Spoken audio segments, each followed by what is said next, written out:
John Singer Sargent stands as one of history's most versatile and accomplished artists, a master whose extraordinary range knew no boundaries. With this marathon presentation, we'll explore his luminous society portraits that captured the essence of an era, to his spontaneous plein-air paintings, watercolors, and charcoal drawings that revolutionized pure picture-making, and how Sargent's technical brilliance shines through with every medium he touched. The artist William Merritt Chase, in a personal chat with a writer friend, remarked, "I regard Sargent as a wonderfully gifted man in many ways. He may be inaccessible at times, for example. He has no use for art dealers, but to those who know him, he is a charming companion. He is a remarkable linguist and has travelled widely. He would have made a great musician had he not focused his attention upon art. I have listened to him playing the piano almost by the hour, and giving the most beautiful improvisations, an endless bewildering flood of pure melody, flying carelessly off his fingertips. It is a great pity, I have thought more than once, that some instrument could not be devised to record such music for all time." Amid a host of amiable friends, artists, musicians, writers, critics, he leads an almost ideal life. Thus, before Sargent had reached 30, he was on the high road to fame. His pictures were eagerly welcomed at the salons, to be bought in afterward by collectors at fancy prices. It would almost seem as if fortune had been too generous, giving him position, wealth, and success without a struggle. And yet the struggle was constantly there. He fought with brush and canvas for some of the results that he achieved. He has been known to rub out a head 30 or 40 times, but the final result with its easy-flowing, confident line gave no hint of the struggle which produced it. The watercolour medium for artists became a more popular art form, slowly over time, as it originally became a way to quickly realise a theme one would like to pursue or fill out an idea. But by the time the 19th century rolled around, its use was becoming an art form, complete in itself. So watercolours as a medium gained a lot of steam. Drawing well and making careful preparation is a key to the use of any quick drying medium, as it is very useful toward technical excellence regarding planning ahead, working on dry or wet surfaces as timing and practice become sharper. In our current presentation, we will focus on that aspect of Sargent's genius. But more than that, it is in his particular way of making the watercolour technique relatable to oils in order to establish the big look, also referred to as the smash of light. It is that approach we want to unveil in Sargent's arsenal of approaching the natural world. Characterizing light in painting poses a unique challenge, with various methods available for its depiction. However, Sargent distinctly gravitated towards capturing the all-encompassing brilliance of light in his works. White paper played a pivotal role in maintaining control over the evolving composition. This decision allowed him to apply darker tones in later stages, structuring the painting while carefully planning the interplay of light and shadow. Sargent's proficiency as a draftsman was foundational to his artistic prowess.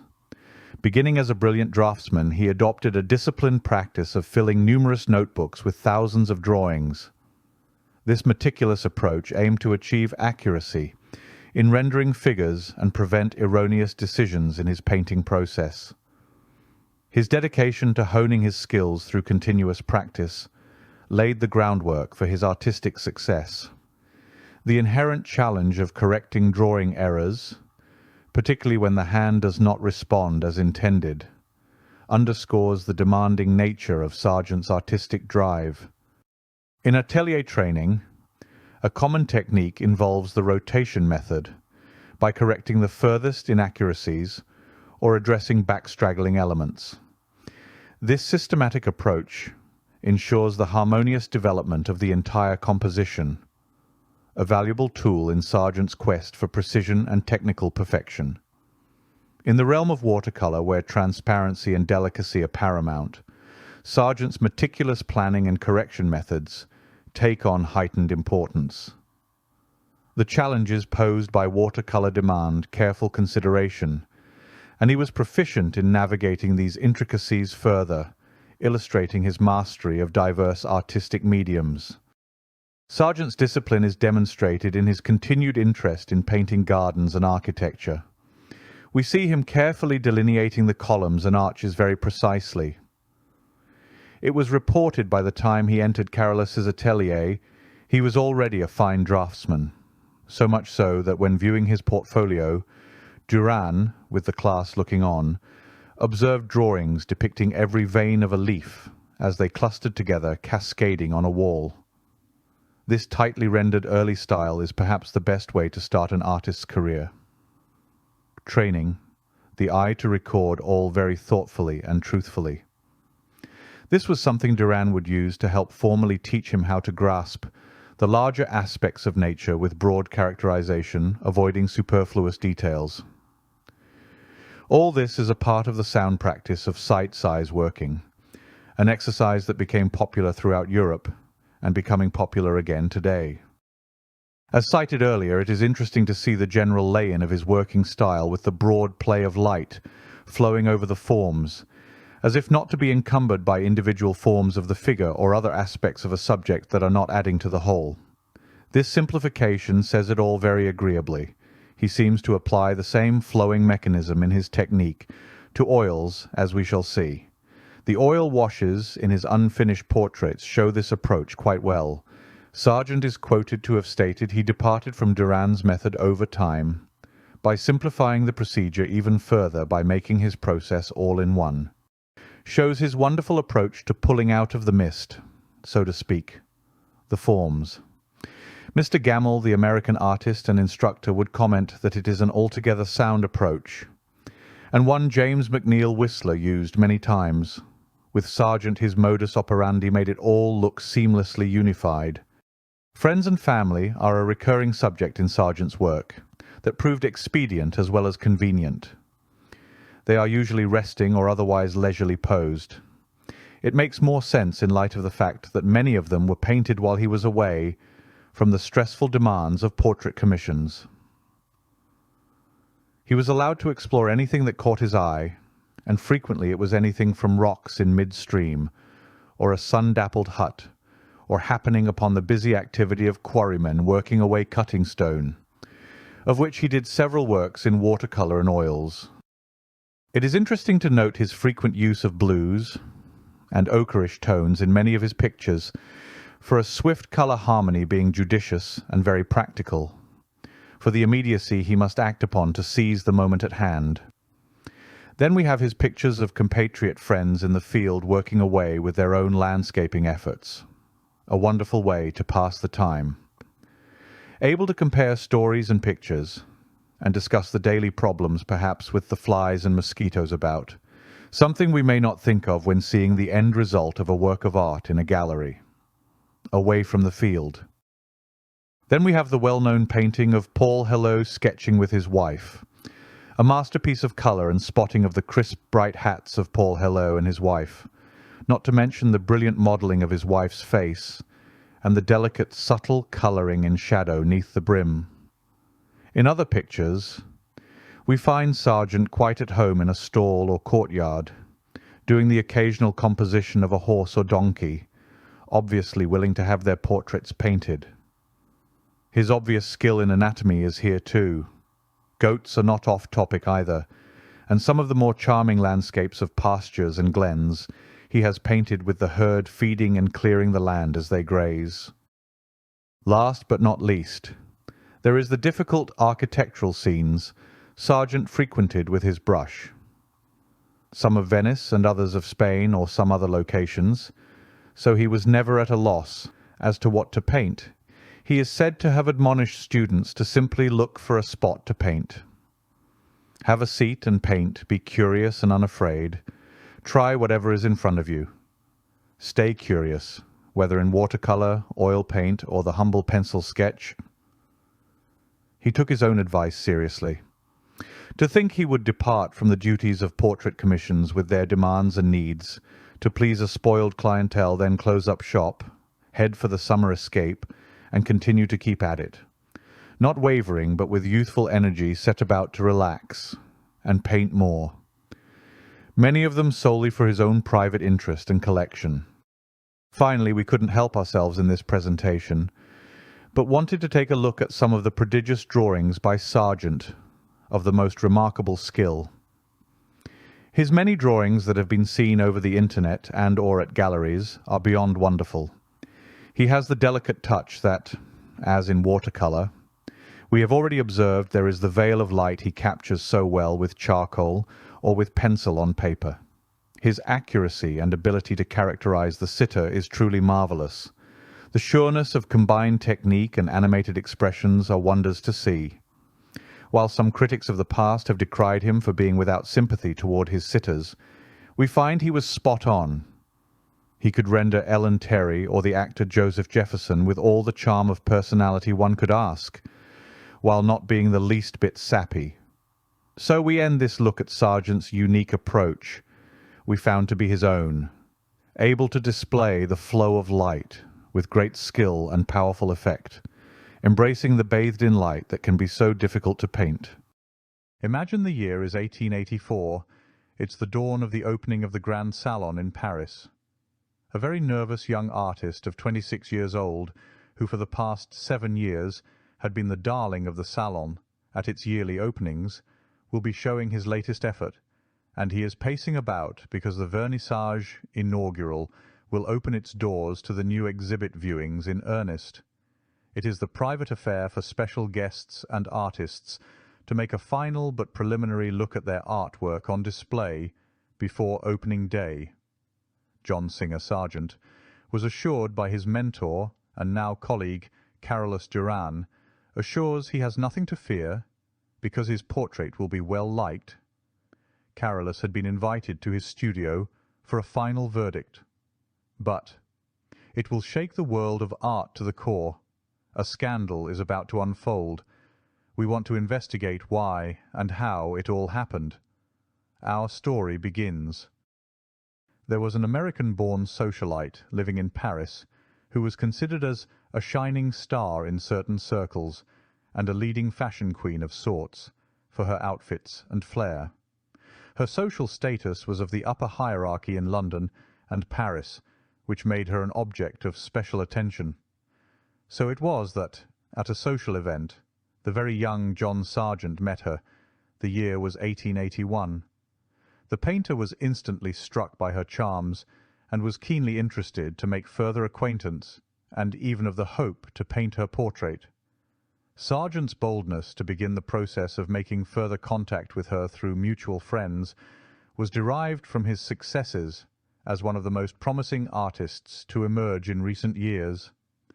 The portrait of his mentor, Carolus Duran, was an instant success, and subsequent triumphs, like El Jaleo, were lauded as masterpieces in previous showings, so his confidence was at high pitch to add more successes to his fame. He was already commanding large sums of money for his portrait work, where a full length would command 8,000 francs and 5,000 for a half length. Sargent was also a regular at evenings, where several of the Impressionists attended and became close to Monet.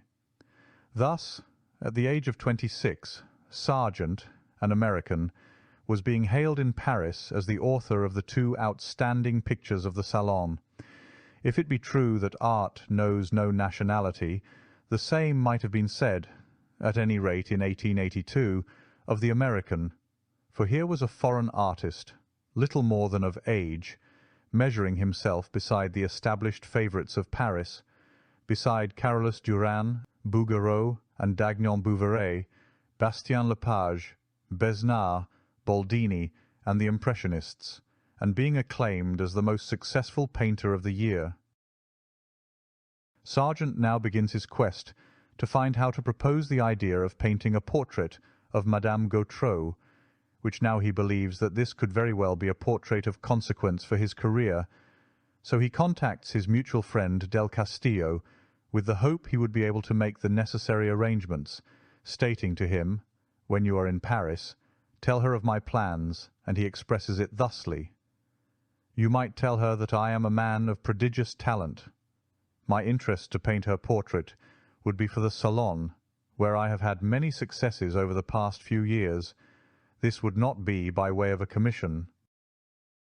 Madame Gautreau consents to posing for the prodigious, talented young artist, and noted that several others have offered to paint her portrait that she was not obliged to do. However, by 1883 the sittings begin, and as is common among portrait artists, the challenge is not to waste too much time in looking for the right expression. But as the events unfold, it becomes apparent to Sargent she is a restless target. He sends off letters to his friend Miss Vernon Lee, at which he begins his frustration to paint her. He writes, "In a few days I shall be back in Paris, tackling my other envoi, the portrait of a great beauty. Do you object to people who are fardes, to the extent of being a uniform lavender or blotting paper colour all over? If so, you would not care for my sitter, but she has the most beautiful lines, and if the lavender or chlorate of potash lozenge colour be pretty in itself, I should be more than pleased." In another correspondence he writes, "Still in the country house, struggling with the unpaintable beauty and hopeless laziness of Madame Gautreau, Sargent spends many hours sketching, changing poses, sometimes in a casual setting looking out of a window, as pictured here, or lounging upon a sofa, which is all part and parcel for the artist to loosen up, as it were, so he can rest upon the final idea he has in mind. One of the brilliant oil sketches he paints is one with the outstretched arm.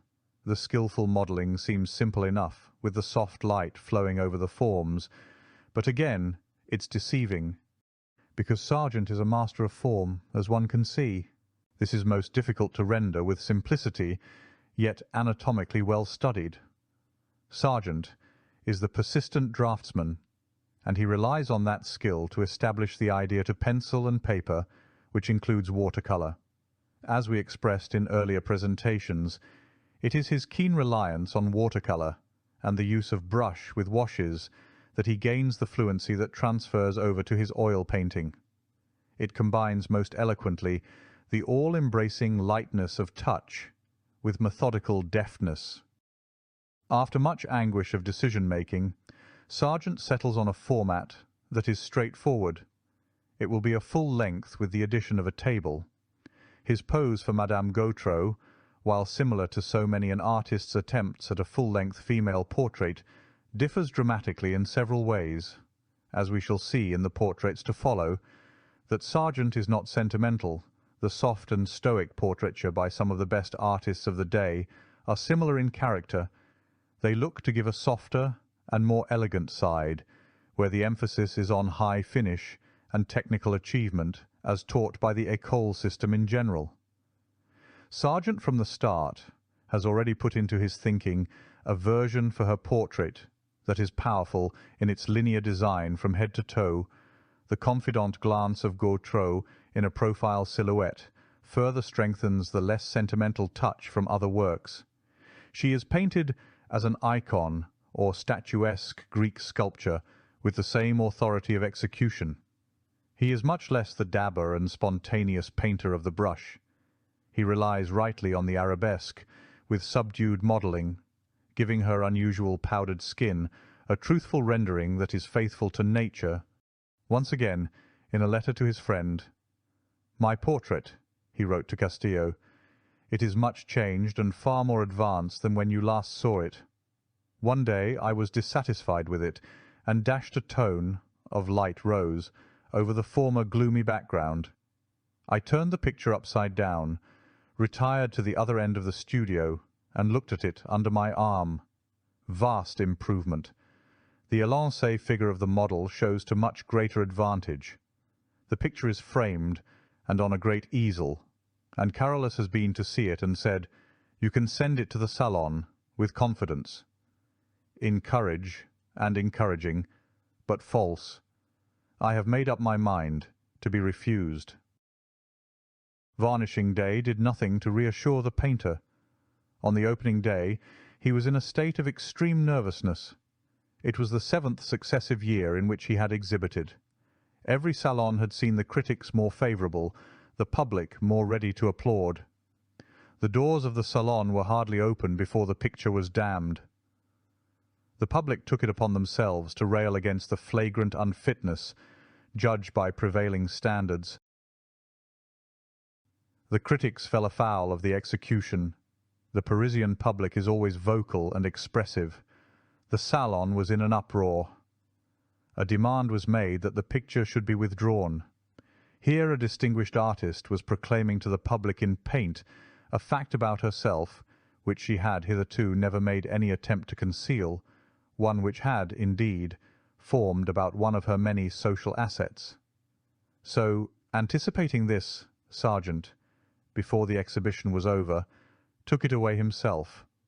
After remaining many years in his studio, it now figures as one of the glories of the Metropolitan Museum in New York. The critics fell into three divisions: those who exclaimed in pious horror at the décolletage, those who recognized the picture as evidence of modernity and applauded the artist's courage, and, lastly, those who condemned the picture for the monochrome colour of the flesh tints. Despite all the commotion and jeering by some, yet there were the artists, those who were aware of his genius and appreciated his skills. We have the account of the painter Marie Bashkirtseff. Marie observes the work exhibited at the salon and is quick to notice one in particular. She records, "There is also the portrait of the beautiful Madame by John Singer Sargent. It is a great success of curiosity. People find it atrocious. For me it is perfect painting, masterly and true. But he has done what he saw. The beautiful Madame is horrible in daylight, for she paints herself despite her 26 years. This chalky paint gives to the shoulders the tone of a corpse. Further, she paints her ears rose and her hair mahogany, and the eyebrows are traced in a dark mahogany colour, 2 thick lines." Then we have writer Louis de Fourcault, that recognizes the picture as a masterpiece, not only for the extreme serenity and rhythm of the lines, but for the summary it presents of the psychology of a professional beauty, who, if regarded and treated only as such by the world, ends by being less a woman than, as it were, a canon of worldly beauty, dressed, posed, and with her whole outlook adjusted to the supreme purpose of the role to which society has condemned her.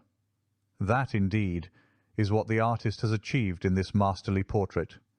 Here, perhaps, in sheer beauty of line, he has approached as near to Ingres as at any time in his career. Sargent, who was now 28, had been working for 10 years in Paris. The Salon of 1884 was to have been a culmination of his efforts. He had painted what is now recognized as a masterpiece. It had been received with a storm of abuse.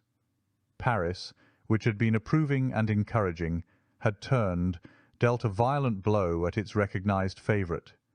He was not in the least in doubt about his art or talent, but he was always sensitive to atmosphere, always easily affected by an unsympathetic public. The fallout and the admiration were evenly divided, it seems. Artists and writers and attendees for the salon were mesmerized by the enigma of the woman in black, with a strap loosely dropped from her shoulder. She most likely thought little of that aspect until a controversy began to emerge over the woman, a strap, and the painterly characterization displayed upon its showing. However, it was much later that in retrospect Gautreau would write to Sargent, and finally gave her appreciation of the great portrait that it was. Mr. Sargent was a prodigious worker, and during his entire life it was an exceptional thing for him to allow a day to go by without doing some work. For many years his habit was to work from about 9 in the morning until lunch at 1, and then again until the light failed in the afternoon. He went to his studio as a businessman goes to his office. His sisters tell of one occasion as an example of his ways. Once, when travelling in Italy, they went to a railway station and found the train was an hour or more late. Mr. Sargent at once unpacked his things, went outside and made, what has since become, a memorable sketch of 2 oxen that happened to be standing there. All through his life, when on a so-called vacation, and he could work as he wished, His preference took him into the open, where he made sketches, often in watercolour, whatever there happened to be. And so we leave you with the thought of Sargent, away from the confines of the studio, and to the other area of his expertise and great skill, that of the plein air picture, his painting of On His Holidays, Norway. Our presentation on the wonderful Madame X painting by Sargent was a worthy one for us to rediscover and share. One may ask, what is the secret to John Singer Sargent? How was he so enabled to rise to such heights in his chosen profession? What, indeed, is the explanation of why he could do so many works with his own hand? That hand was a highly trained and obedient servant of his eye, and his eye took in at a glance those salient facts of appearance, out of which the average person builds his world. And as he never felt tempted to probe emotions deeply, but to probe, analyze, and discover what the eye sees in truth and in wholeness. Nevertheless, with prolonged contemplation, there was nothing to check his unbounded energy, nothing to prevent him from succeeding as he did every time. A young John Singer Sargent in 1874, at the age of 18, has a portfolio of drawings to be presented at the famous atelier of one of France's premier portrait artists. The drawings that he was able to show to Carolus Duran upon his arrival in Paris were of the sort that would have pleased English writer, art historian, and art critic John Ruskin, and the English pre-Raphaelite painters. In the drawings there were ivy vines were drawn climbing over casement windows, with every separate stem and vein shown with minuscule faithfulness. Already the boy's drawings had been seen and commended by no less a man than Frederick Leighton, the future Lord Leighton and President of the Royal Academy. It is not to be supposed that these juvenile studies were great masterpieces, far from it. But, what was more to the point, they indicated that this precocious young person was a serious and industrious student, who was already seeing things with his own eyes, and was not afraid of work. So it was that the young sergeant departed from Italy, their winter quarters, and applied for admission to the atelier of Carolus Duran, located in the Boulevard Montparnasse. As Carolus Duran looked over the contents of the young man's portfolio and saw that he had much to unlearn, he also saw signs of promise far above the average. The applicant was accepted as a pupil and began his studies. He was industrious, alert, and thorough, and soon became one of the French master's favourite pupils. "We'll show them something at the salon yet," said Carolus Duran. But John Sargent did not stop there. His ambition to master all aspects of his craft meant that he had to work hard and, along with colleague Carroll Beckwith, decided to join the art classes for drawing at Yvon's atelier evenings, and he added to that the atelier of Léon Bonnat. It was expected for students at Carolus Duran's studio to be well grounded in their draftsmanship. For to be able to lay in a portrait in paint one must have sufficient skills to do it once and correctly, so repeated drawing exercises were the insurance that that hurdle was not a misstep. In this presentation, our goal is to look more carefully into the art of drawing, and in particular the growth of Sargent's success that contributed to his mastery of the brush, as they go hand in hand. Carolus Duran's skill at showing the student how to master the big shapes of blocking in a portrait or figure meant Sargent would need to master the characterization of the model with as little detail as possible, but be able to capture the essence very precisely.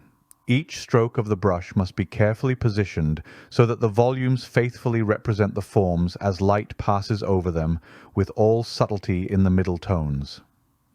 Drawing the forms in charcoal is one of the best ways to sort out values as opposed to linearly with the pencil, where one can flesh out the shapes correctly and accurately. In Sargent's drawings, his particular skill to express light was far above his peers due to his insistence and understanding of the flow of light that he innately was able to grasp as the real skill needed to excel, whether in charcoal or pencil. And it can be added that his watercolour paintings broadened that skill. With this kind of discipline he covered all the bases needed to master his craft without hesitation. The third thing that was part of his practice was the challenge to paint or draw whatever was before him. His adage that one needed to be curious was not just a byword, but something he worked at. Look around, be alert, not too fussy about what, but how to put to paper or canvas the thing in front of your eyes. This unusual practice can also be traced to the Italian painters of the day who sought unremarkable plain aspects of landscape or groups and candidly recorded them to great effect. No doubt this attitude was already part of Sargent's character, as he was noted to be shy and reserved, but always alert and ready to simply get at it. Travel was to play a part as well. To stay fresh and at the top of one's game meant one needed fresh new ideas and challenges. We mention these items to help to identify why Sargent was able to be consistently on top of his game and not slip into a routine that can bog one down, even for the best of artists over time. His portrait work in charcoal that we will be concerned with later must not overshadow the many studies and remarkable drawing exercises that came before and are wonderful to see as part of our discovery of his working method. Artist colleagues continued to be a part of an entourage that enabled Sargent to sketch those around him. Many of the sketches were gifts, but many others, amazingly, were tucked away, more likely never seen by the public, and may have been among his numerous portfolios, but now are being seen again and can be viewed and studied with interest today. It's not surprising and has been noted. His first experiments in line and colour were taught at his mother's knee, and from the outset, drawing seemed to come natural to him. He early showed remarkable precision and, what was more important, a faculty for straightaway hitting off the tricks of expression in the face, a gift which he was later to develop into deadly accuracy. Meanwhile, he received a good classical education, chiefly in Florence, and later attended the Academy of Fine Arts in that city. Now let's take a closer look into Sargent's amazing command of drawing and the skill he possessed to record light. We find he never shied away from difficult or unusual lighting effects, but rather welcomed them. It is one thing to draw or paint under a single light source in the studio, and quite another to have it coming from all directions, and it may be further observed in the effects of out-of-door rendering, where the middle tones are so closely related that it can be the ultimate challenge, as any artist can attest. Sargent is noted for his quick decisions to travel at a given impulse, and copying the old masters was an important part. As he was looking for inspiration from outside sources to stay fresh, his notations became integral to growing his observation abilities. His adage that "you can't do sketches enough, sketch everything and keep your curiosity fresh" was his advice to others, and he was the first to abide by that motto. Sargent searched out everything. His choices of subject were wide-ranging and often could be complex. So drawing out a thing or idea was the best way to start. It forces one to put down on paper what the mind and eye take in. It is that kind of discipline that fleshes out beforehand any design problems that await, or, if indeed it was picture-worthy to pursue. One never knows whether a sketch done impromptu may lead to something even further down the road in the studio. From his famous oyster gatherers and throughout his career, drawing and more drawing was a consistent habit, and the best one to have.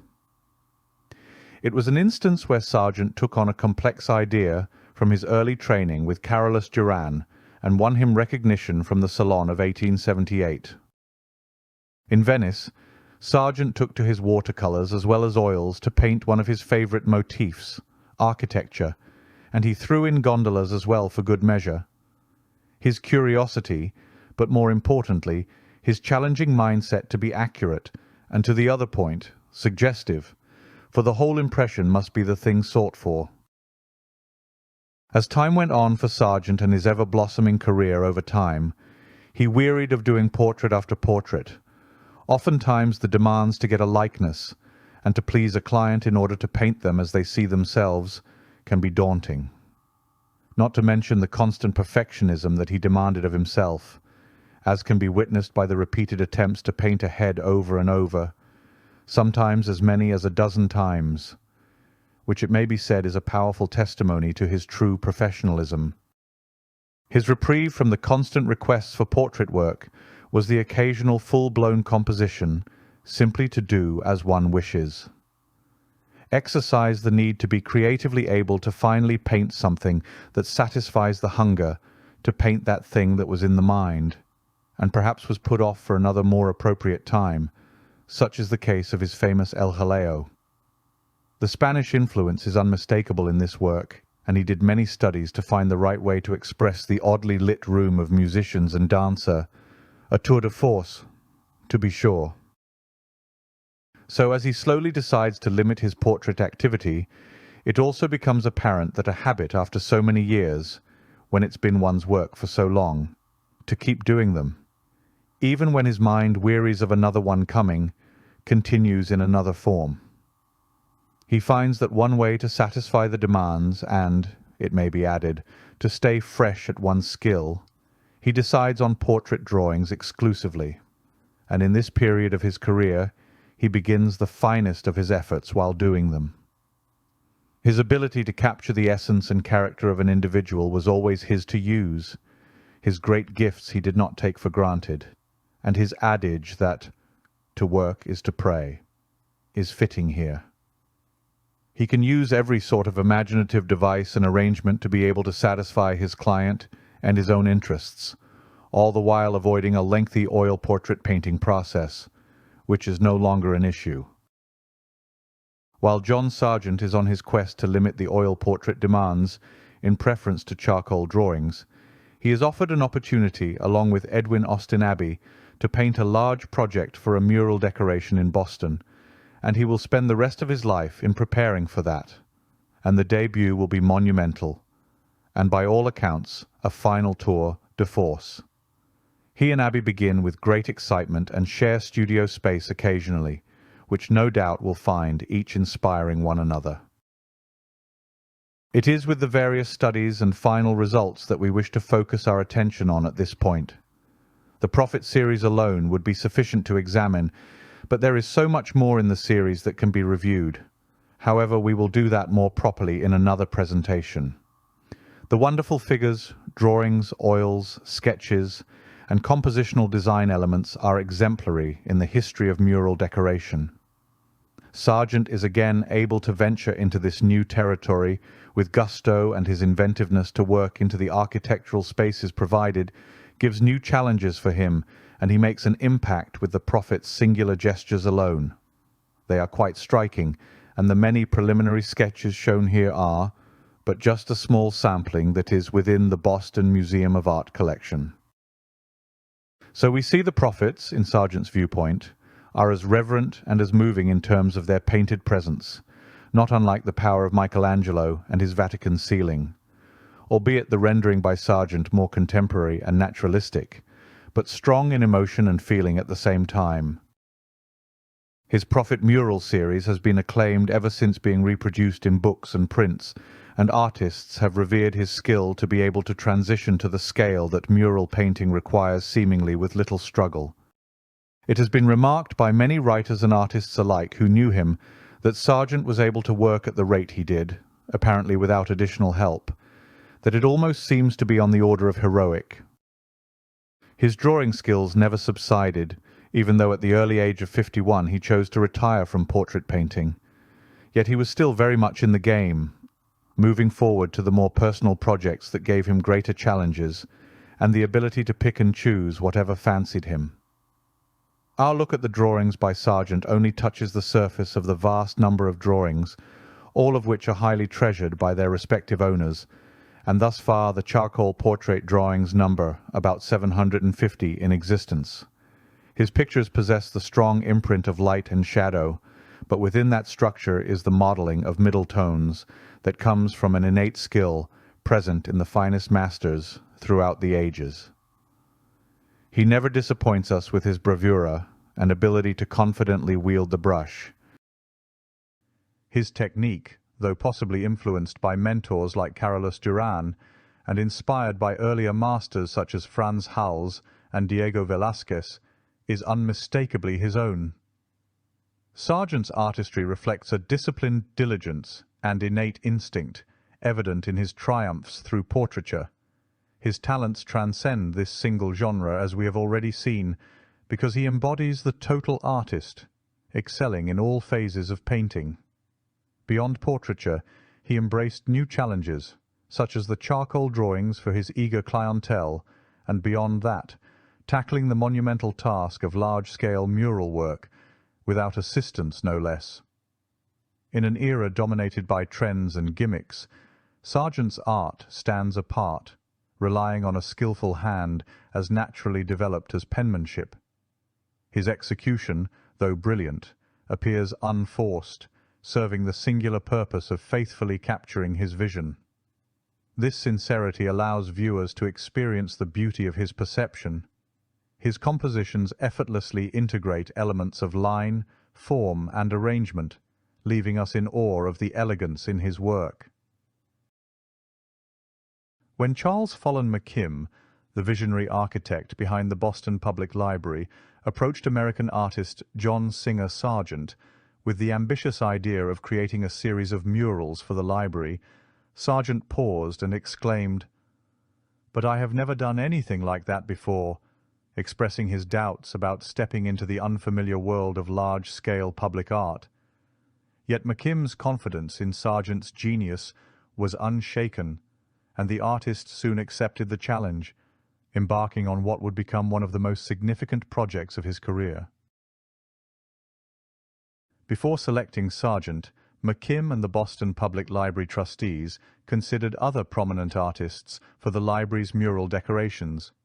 Among them were Puvis de Chavannes and Edwin Austin Abbey, both revered for their works on a larger scale, but it was Abbey who would be the principal collaborator with Sargent to perform the awesome task of decorating the walls, lunettes, and cornices. While these artists were assigned specific areas, Sargent was eventually invited to create murals for the third-floor Special Collections Hall, later known as the Sargent Gallery. His murals, part of the larger vision for the library as a palace for the people, added a dramatic and deeply intellectual layer to the building's aesthetic, making it one of the most important cultural landmarks of its time. It was through the refined cultural circles of the late 19th century that Charles Follen McKim, the visionary architect behind the Boston Public Library, first encountered the brilliant John Singer Sargent.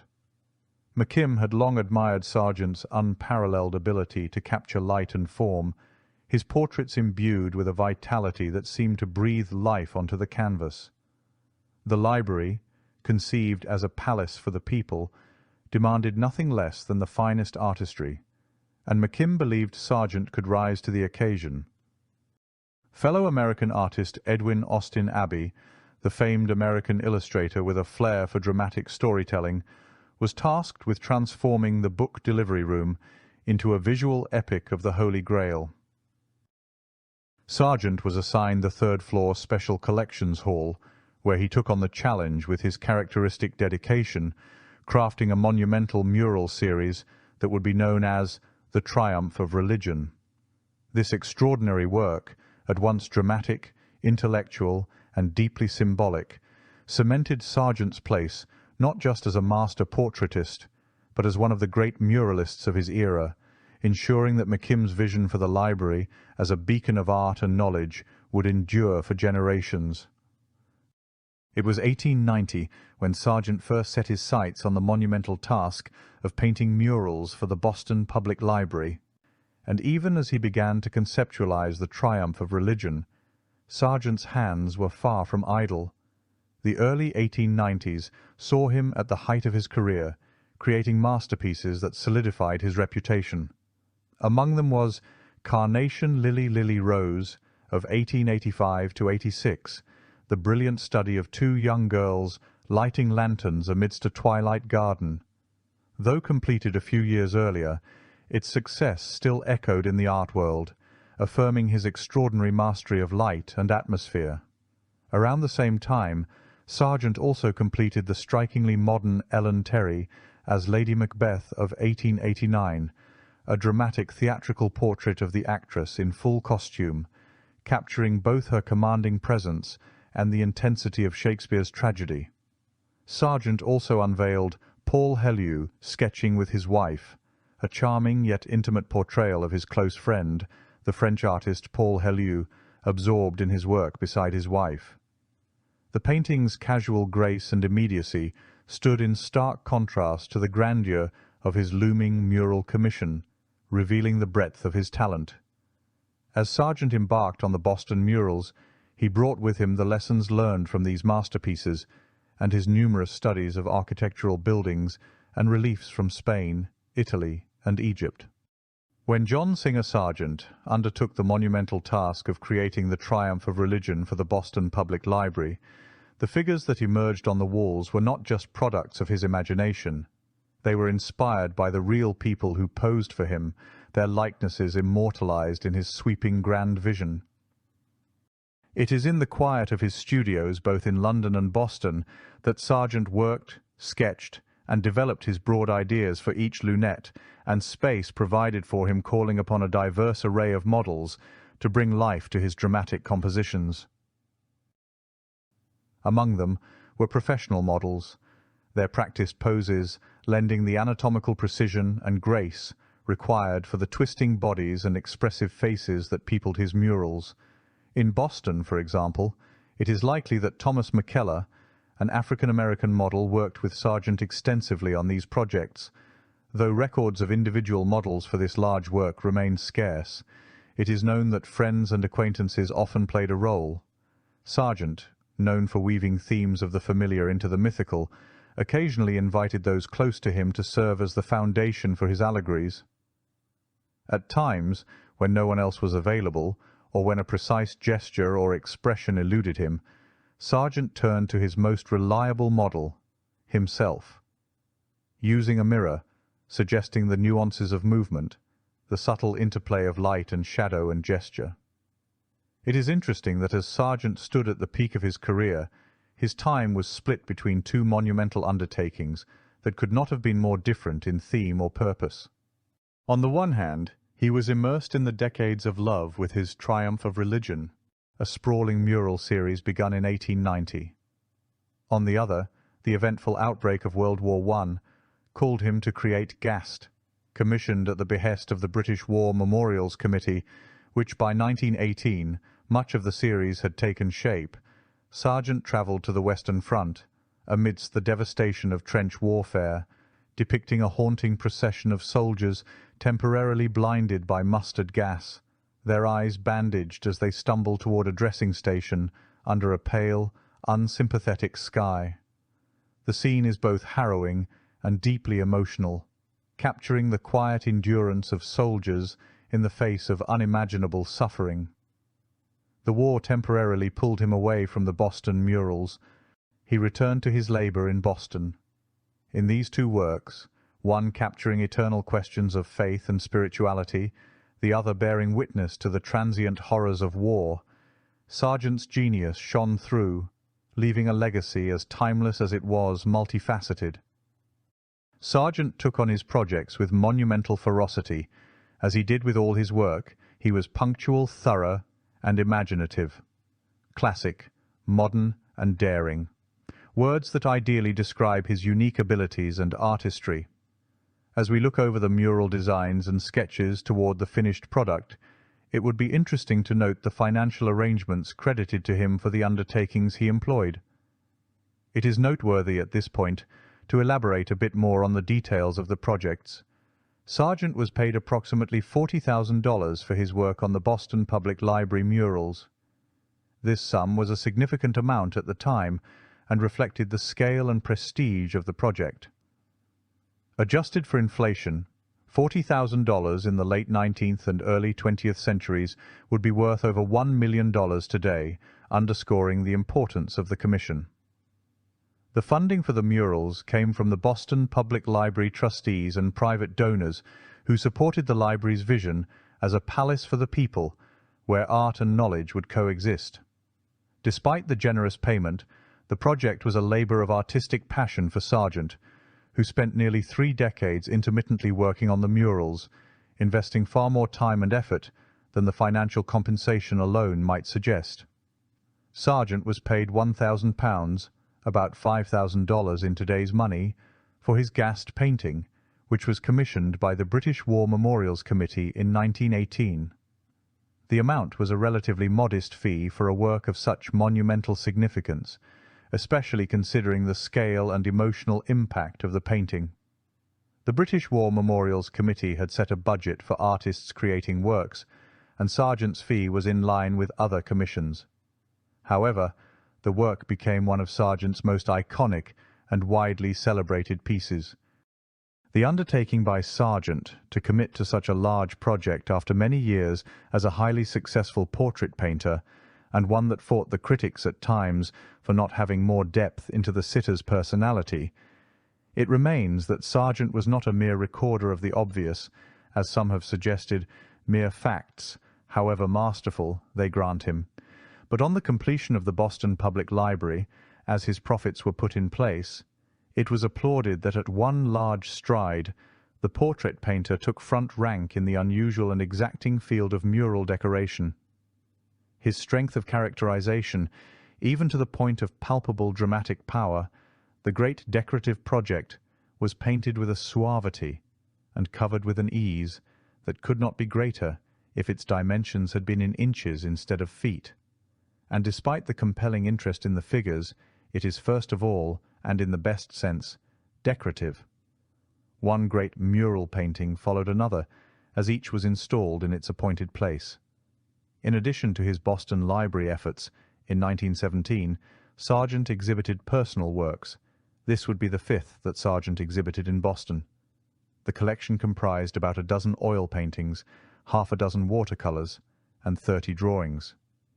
There was a private view that was crowded, and in the midst of it, Sargent himself, who had doubtless been persuaded to be present rather against his inclination, beat a hasty retreat. Nevertheless, a very handsome sum was realized for the sale, and again showed his remarkable skills and heroic work ethic that firmly established him as one of art history's greats. And then we have the story that became a gift. In the Corcoran Gallery at Washington, there is a sketch portrait of Daniel J. Nolan, painted in 1917, and the history of the making of this head, as related by Mr. Coburn, is not without interest, as revealing certain genial characteristics of the two men, the artist as well as the sitter. It appears that Dan Nolan, who was an expert restorer of pictures, received one day from Sargent the latter's early portrait of Frederick P. Vinton. The picture, made in the early 80s, had cracked badly, and Sargent wished to have it properly restored. This Dan Nolan did, making a good job of it. When he delivered it at Sargent's studio, he refused to take payment for his work, saying, "It's a tribute from one great artist to another." This gesture rather pleased Sargent. At dinner with friends a few days later, he told about the incident, and remarked that since Dan refused to be paid in hard cash, he must think of some way of rewarding him for his services. "Why don't you do Dan's portrait?" suggested one of the artists present. "There is nothing in the world he would treasure so much as that." "Do you really think he would care for it?" asked Sargent. When Sargent proposed to Dan to make a charcoal head of him, Dan had the nerve to offer an amendment, hinting broadly that he would prefer a sketch in oils. "Don't you like my drawings?" asked Sargent. "You know I love them, Mr. Sargent," was the reply, "but I am thinking of my descendants, and how your picture would be better kept for them. You see, my wife and I are both Irish, and in our household we sometimes have family discussions. If she should throw her shoe at me, and it happened to go through your charcoal drawing, it would be spoiled forever. But if it just dented an oil painting, I could always fix that up as well as I did the Vinton portrait." Sargent, who was not without a sense of humour, was amused, saw the point, and readily agreed to make the desired oil sketch. Across the top of the canvas is the inscription, "To my friend Daniel J. Nolan." Boston and Cambridge continued to keep the painter busy on mural work. He had not completed the public library decorations before a commission for the decoration of the rotunda of the Museum of Fine Arts came to him in 1916, and this last undertaking was not finished until 1921. Consisting of 4 large oval panels, 4 smaller panels to fill circular spaces, 4 bas-reliefs, and 4 unframed bas-reliefs that make up the sum total of this scheme of decorations. The entire series was in a much lighter vein than the Boston Public Library work, and gave an impression of freshness and ease, yet for the better part of 5 years the painter toiled with unremitting industry over this commission. He would often be at work by 8 o'clock in the morning until nightfall, never idle. His attention to every minute detail of the work was indefatigable. He spent many days constructing a complete model of the rotunda. He made small-scale studies of every panel and innumerable drawings from life.